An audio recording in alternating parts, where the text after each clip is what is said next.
Hello, this is Angelia with today's wisdom. Today's wisdom comes from Daily Ohm. Owning your emotions. Name it and claim it. Our feelings can sometimes present a very challenging aspect of our lives. We experience intense emotions without understanding precisely why, and consequently find it difficult to identify the solutions that will soothe our distressed minds and hearts. And we all have emotions, and sometimes they do get us in a little tizzy. And that's why, learning about yourself, and I recommend everybody should study psychology, just at least one little class, to learn more about your mind and your emotions. Because if you let them rule you, you're going to be impulsive, you're going to be, emotional. So, they're a good thing to understand. Yet it is only when we are capable of naming our feelings that we can tame them by finding an appropriate resolution. So, in order to, take care of your feelings, you have to know what they are. And you have to be able to work through them and resolve whatever the emotional problem is. We retake control of our personal power by becoming courageous enough to articulate out loud and concisely the essence of our emotions. So, if something is bothering you, and, it's another person involved, talk to them. Say, hey, this bothered me when you did this, or said this, or whatever. And when you can do that in a mature, as they say, articulate way, then it can be worked through. But as long as you're, being mad, home grudges, or whatever, it cannot be worked through. So if you want to be emotionally healthy, then you need to work through your emotions and come to a resolution.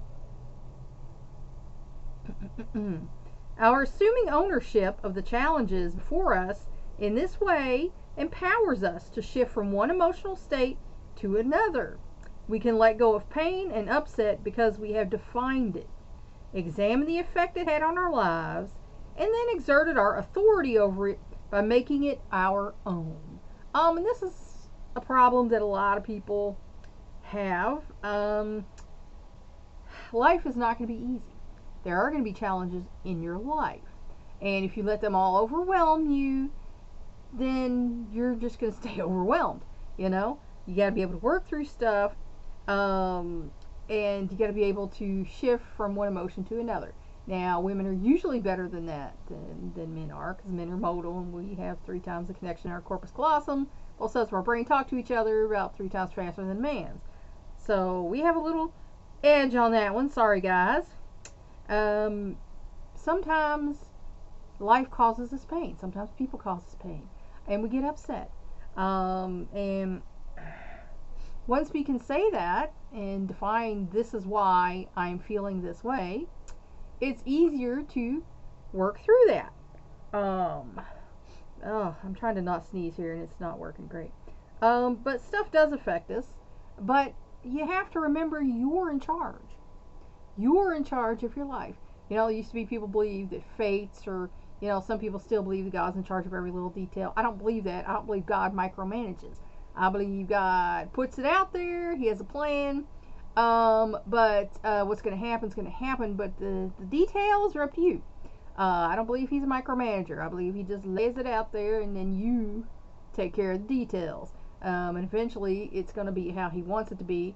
But you have an easier time if you take authority over your own life. By naming our feelings, we claim the right to divest ourselves of them at will. So you can let stuff go, like the Frozen song, let it go, let it go. Because, if you hold stuff in all the time, it's just going to eat you up. And I've talked before about taking out your spiritual garbage, because we know, like flies and maggots, the other team feeds on spiritual garbage. So, you don't want to keep that in you. As you prepare to acknowledge your feelings aloud, gently remind yourself that being specific is an important part of exercising control. That's the name it and claim it part.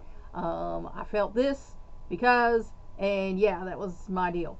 So, you know, again, we talked about how any situation is not a thing of itself. It's your reaction to the situation that causes you positive or negatives. That things are just a thing. Now, when we're dealing with other people, people can be negative, and things can adversely affect you. So, there's always exceptions to the rules.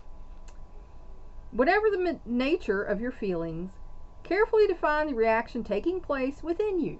And that's good if you can identify, the reaction, what the emotion is, why you think you're having this emotion, that will help you to overcome it. If you're afraid of a situation or intimidated by an individual, try not to mince words while giving voice to your anxiety. So sometimes we have fears and we don't want to be in this or that situation. And sometimes people do intimidate us, especially if they're, jerky people or, overbearing people, steamrollers.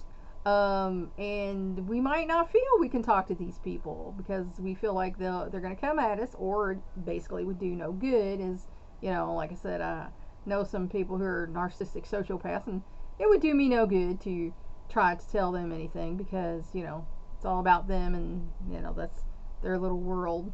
So, yeah, no. Let's see, if you're, okay. The precision with which you express yourself is indicative of your overall willingness to stare your feelings in the face without flinching. And, when you can do that, that's a good thing. When you can look at your own feelings and say, this is what this is why this is, and not run away from your feelings, because a lot of people don't want to feel their feelings.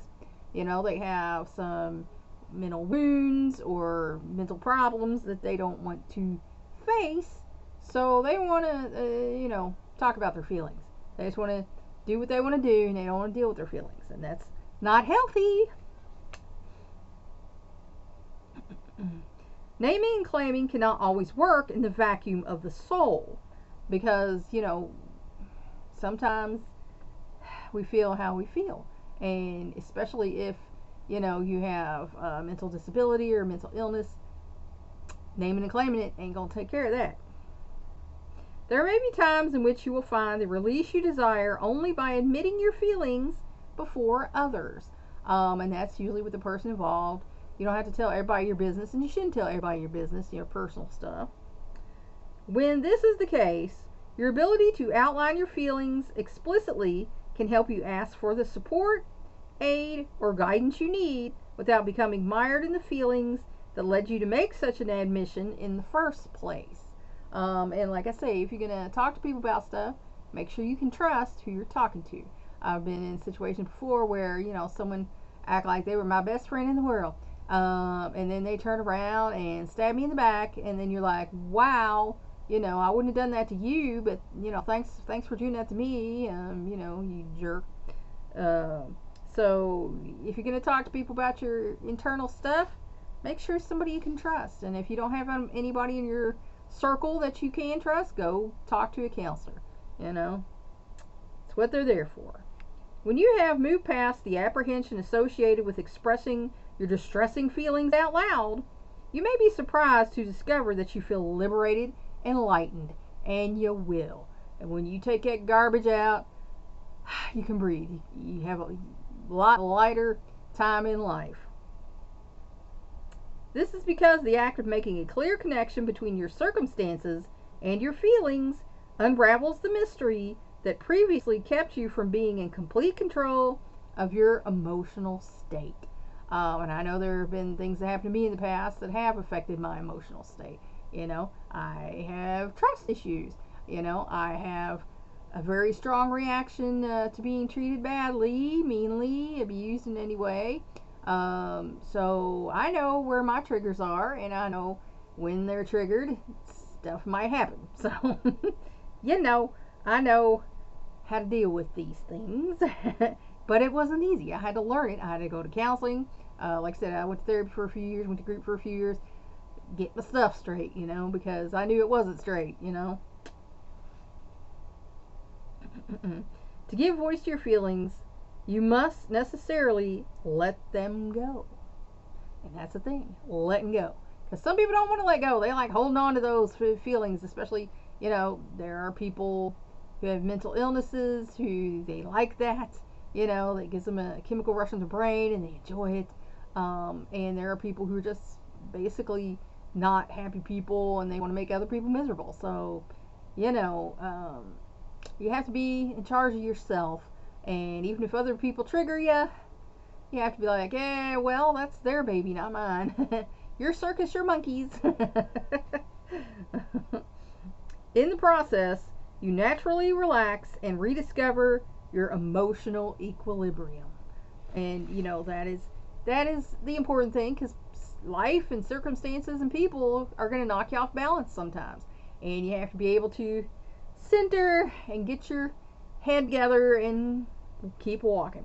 So if your emotions seem to be kind of going out of control, the best thing you can do is name it and claim it and own it and work through it. Think about it. Please like and share this wisdom so we can spread it around the world. If you want to help me out, subscribe to my YouTube channel. If you want to help me out even more, go to my Patreon page and become a patron.